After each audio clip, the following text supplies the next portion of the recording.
ખોડામાં બાળ સ્કંદ એટલે કે ભગવાન કાર્તિકે બિરાજમાન. ગૌરવર્ણી મહેશ્વરી હિમાલયના પુત્રી દેવી સ્કંદ માતાના રૂપની જે કોઈ પૂજા કરે છે તેના પર માતા તેમના પુત્રની જેમ સ્નેહ વરસાવે છે. નવરાત્રિના 5મા દિવસે સ્કંદ માતાની ઉપાસનાનો મહિમા રહેલો છે. ત્યારે આજના દિવસે કેવી રીતે કરશો તેમનું પૂજન, આ ખાસ વાત જાણીએ શાસ્ત્રી પ્રફુલભાઈ પંડ્યા પાસેથી. તન્મે મનઃ શિવ સંકલ્પમસ્તુ. જય ભગવાન મિત્રો, હું છું પ્રફુલભાઈ પંડ્યા. ભક્તિ સંદેશ કાર્યક્રમની અંદર આપનું સ્વાગત છે. દર્શક મિત્રો, માં ભગવતીની ઉપાસના કરવાનું આજે 5મું નોરતું અને શાસ્ત્રમાં 5મા નોરતા વિશે વિશેષ મહત્વ કહેલું છે. પંચમમ સ્કંદ માતેતિ. નવરાત્રિમાં નવદુર્ગાની જે 5મી શક્તિ જેને કહેવામાં આવે છે સંસ્કૃતમાં સ્કંદ માતા. એવું કહેવાય છે કે 5મા નોરતાના દિવસે માં ભગવતીની આરાધના, પૂજા, અનુષ્ઠાન, હવન વગેરે જપ તપ કરવાથી માં આપે છે સંતાનની પ્રાપ્તિ, સંતાનની થાય છે સુરક્ષા. ઘણા બધા એવા વ્યક્તિઓ હોય કે જેના જીવનમાં સંતાનની ખામી હોય, સંતતિ ના હોય, અને ઘણાને એવું હોય સંતાન છે પણ સંતાન બહુ બીમાર રહેતો હોય છે. સંતાનની રક્ષણ માટે એ લોકોની ચિંતા હોય છે. તો ચોક્કસ આજે 5મા નોરતાના દિવસે તમારે આ ઉપાય કરવાનો છે. આ દેવીની આરાધના કરવાની છે. આ દેવીના મંત્ર જાપ રાત્રિના સમય કરવાના છે. અને એ મંત્ર જાપ ઉપાસના કરવાથી માં આપે છે આશીર્વાદ. કેમ કે દેવી ભાગવતની અંદર સ્કંદ માતાનું વિશેષ મહત્વ જણાવેલું છે. શ્લોકમાં લખ્યું છે, સિંહાસન ગતા નિત્યમ પદ્મશ્રીત કરદ્વય શુભદાસ્તુ સદા દેવી સ્કંદ માતા યશસ્વિની.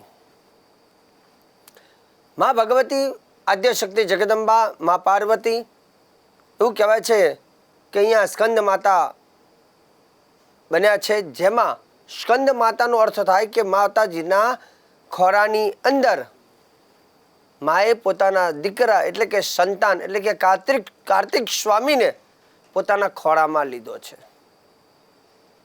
આની પણ પાછળ એક આખી કથા છે કે બાલ્ય સમયની અંદર જ્યારે કાર્તિક સ્વામીનો જન્મ થયો ત્યારે એક અસુર ઉપાડી ગયો હતો ને ત્યાર પછી 6 માતાઓ દ્વારા બાળકને બચાવવામાં આવ્યું હતું. એનું રક્ષણ કર્યું, એને થોડો મોટો કરી અને માતાને જ્યારે અર્પણ કરે છે પોતાનો દીકરો, અને ઘણા વર્ષો પછી જ્યારે પોતાના દીકરાને મળે છે ને દીકરાને વાલ કરે છે, અને એ માનું જે માતૃ સ્વરૂપ, જે માની વાત્સલ્ય દેખાય છે, દીકરા પ્રત્યેનો પ્રેમ દેખાય છે, તે સ્વરૂપને સ્કંદ માતા કહેવામાં આવે છે. આમ શ્લોકની અંદર જો વાત કરીએ અને શાસ્ત્રમાં વાત કરીએ તો સ્કંદનો અર્થ થાય છે 6. એટલે એવું કહેવાય છે કે 6 માતાઓ દ્વારા કાર્તિક સ્વામીનું પાલન થયું હતું. કાર્તિક સ્વામીને પણ એમના જે મુખ જે છે એમાં પણ સડાનન એટલે કે 6 મુખવાળા કાર્તિક સ્વામીનું વર્ણન શાસ્ત્રમાં છે. તો અહીંયા કાર્તિક સ્વામીને જ્યારે એમના માતાએ ખોરામાં બિરાજમાન કર્યો એ સ્વરૂપ ને સ્કંદ માતા કહેવામાં આવે છે. માતાજીનો સ્વભાવ શાંત સ્વભાવ, શ્વેત વર્ણ, લાલ વસ્ત્ર પહેરેલા છે, સિંહ પર માની સવારી છે, 4 ભુજાઓ ધારી માં ભગવતી આદ્ય શક્તિનું સ્વરૂપ, જેને આપણે સ્કંદ માતા કહેવામાં આવે છે. તમારા ઘરમાં જો તમે સંતાનની સુરક્ષા ઈચ્છતા હોય, માં તમારા દીકરાની રક્ષા કરે, તો આજના દિવસે ચોક્કસ તમારે માની આરાધના કરવાની. સાયંકાલે એટલે કે સાંજના સમયે માને કંકુનું તિલક કરી લાલ ચોખા 6 દાણા 6 ચોખા લેવાના, લાલ કરવાના, અને એક ચોખાનો દાણો માતાજીને અર્પણ કરવાનો અને બોલવાનું ઓમ ઐમ ક્લીમ શ્રીમ સ્કંદ દેવ્યૈ નમઃ.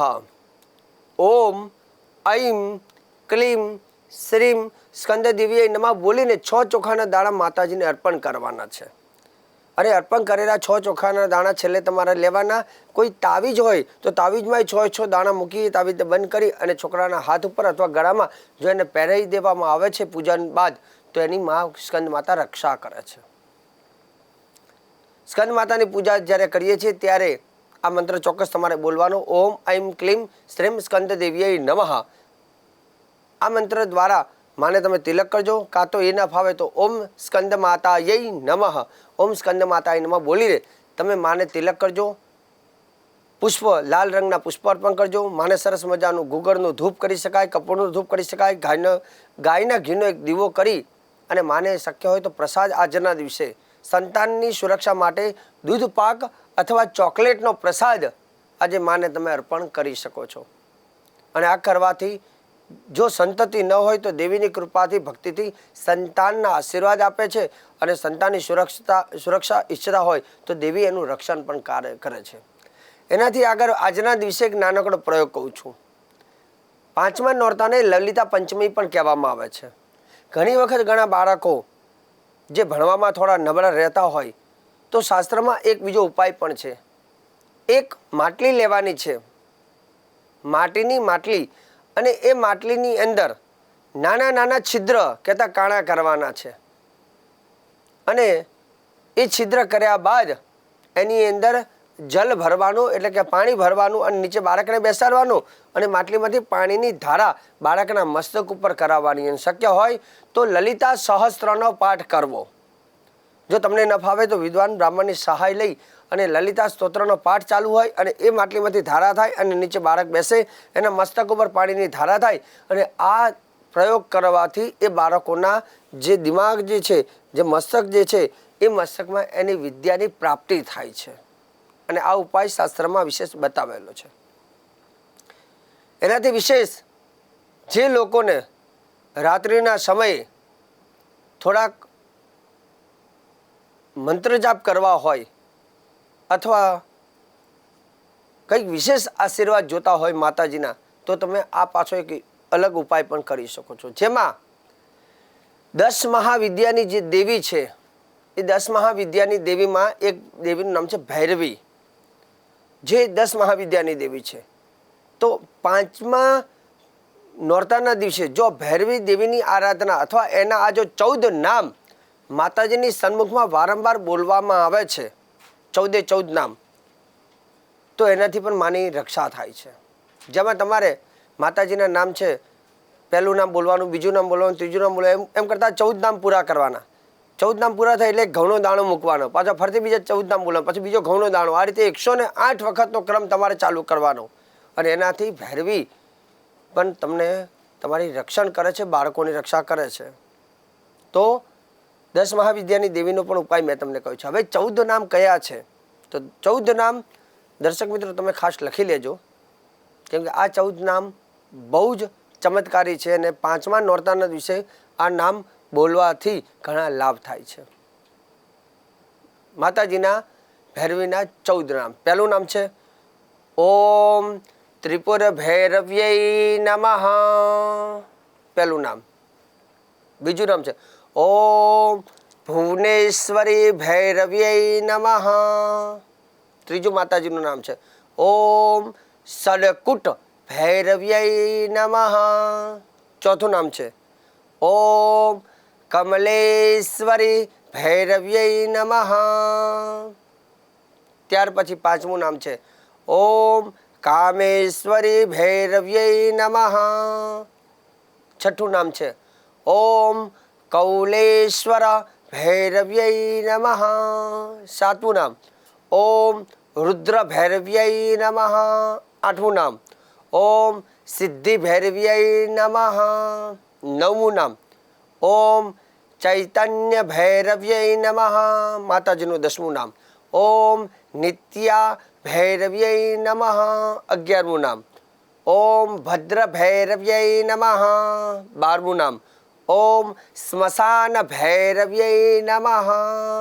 ત્યારબાદ 13મું નામ ઓમ સંપત્યપ્રદા અથવા સંપત પ્રદા, સંપત એટલે કે સંપત્તિ આપનાર, ઓમ સંપત પ્રદા ભૈરવ્યય નમઃ. અને છેલ્લું 14મું માતાજીનું નામ છે ઓમ અન્નપૂર્ણા ભૈરવ્યય નમઃ. અન્નપૂર્ણા ભૈરવી. તો આ મા ભગવતીના 14 નામ, અને એ નામ બોલી પછી 1 થી 14 બોલવાના, એક ઘઉંનો દાણો મૂકજો, બીજી વખત, ત્રીજી વખત, એમ કરતાં કરતાં ઘઉંનો દાણો એના માટે કે તમને યાદ રહે કે તમે કેટલા આવર્તન કર્યા. આવી રીતે 108 આવર્તન ચોક્કસ તમે કરજો. દર્શક મિત્રો, આજે સુંદર મજાની મા ભગવતી સ્કંદ માતા વિશે મેં જાણકારી આપી છે. ને નવરાત્રિમાં આવા જ ઉપાય, વિશેષ ઉપાય, ઘરેલું ઉપાય અને શાસ્ત્રોક્ત ઉપાય હું પ્રફુલ્લ પંડ્યા રોજે રોજ તમને કહેતો રહીશ. પરંતુ કાર્યક્રમ તમારો છે અને કાર્યક્રમ નિહાળતા રહેજો. કાર્યક્રમ સારો લાગે તો બીજા લોકોને પણ આ ઉપાયો તમે જણાવતા રહેજો. મને આપી દો હવે રજા. જય ભગવાન.